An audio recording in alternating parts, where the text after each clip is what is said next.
Hi, it's Canon here. Welcome to Gear Talk episode 8. Today I'm going to talk about why I sold my Sigma 35mm f1.4 art and bought the Canon RF35mm f1.8.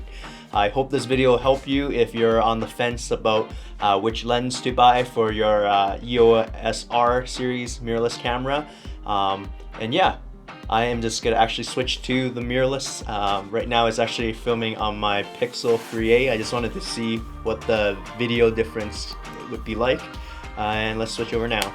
So there are 5 reasons why I chose this lens over the Sigma 35mm f1.4. The first reason is the form factor.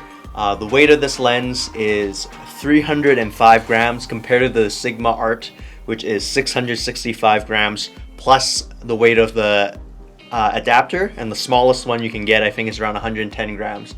So that is definitely half the weight of the Sigma lens. Both of them are not weather sealed, so you can talk about the build quality there. Definitely it's lighter because it's more plastic than the Sigma Art, but I didn't really mind. I wanted something smaller and portable, and that is one of the main reasons why I like the form factor here. Besides the weight, this lens is also shorter. It's almost half, not quite half, the length of both the Sigma 35 lens as well as the adapter. It's almost half when you include the adapter.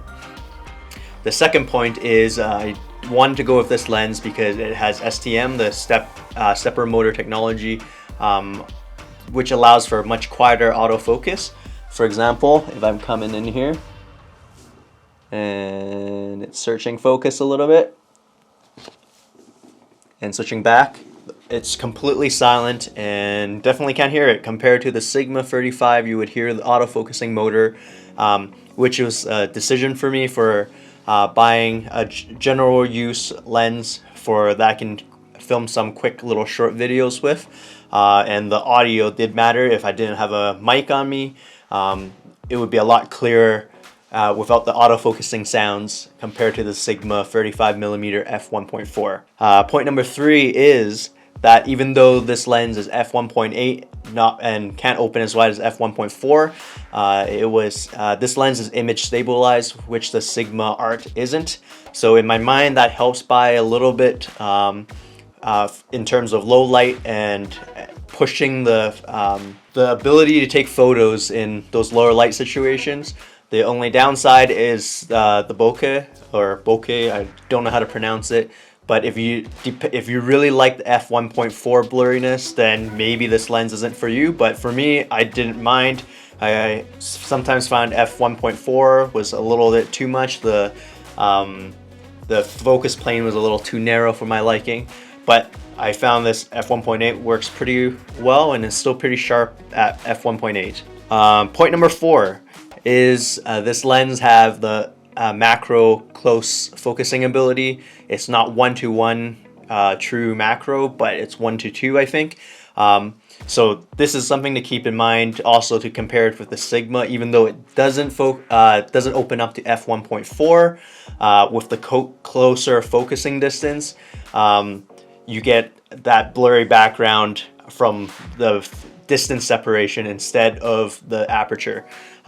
So that's something, it's not quite equivalent, but it's additional functionality of the lens, which is nice. And you can get closer to some objects and get some closer shots. The Sigma, from what I remember, also had decent close focusing ability, but this RF35 definitely has better minimum focusing distance. I will throw up the minimum focusing distance here on the screen instead. And point number 5 is this lens is sharp for the cost that it is, that you're buying it at. I had no issues with the sharpness on the R6.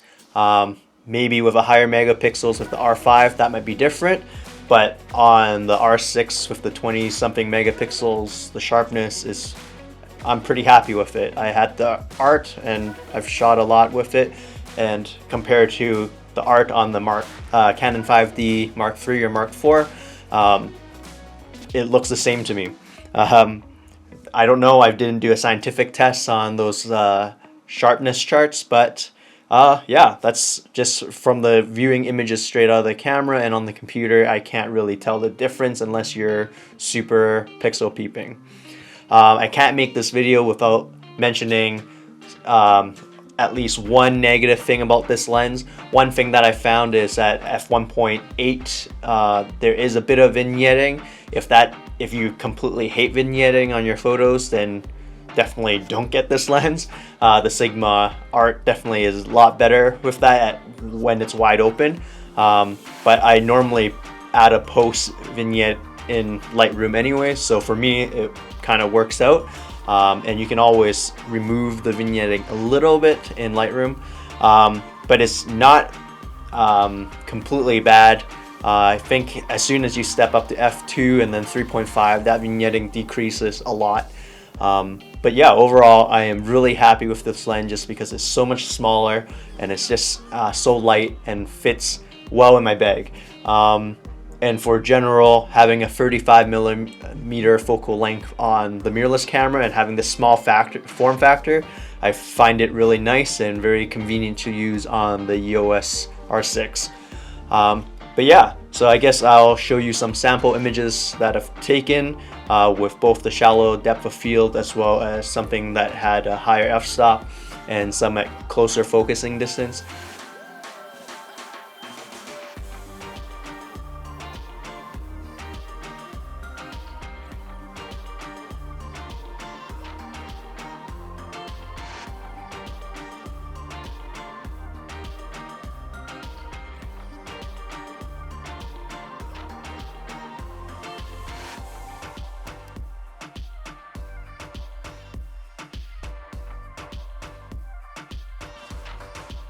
So I hope you enjoyed those images, and I hope this video was helpful in helping you decide buying the Sigma 35mm f1.4 Art or getting an RF 35mm f1.8 STM with IS.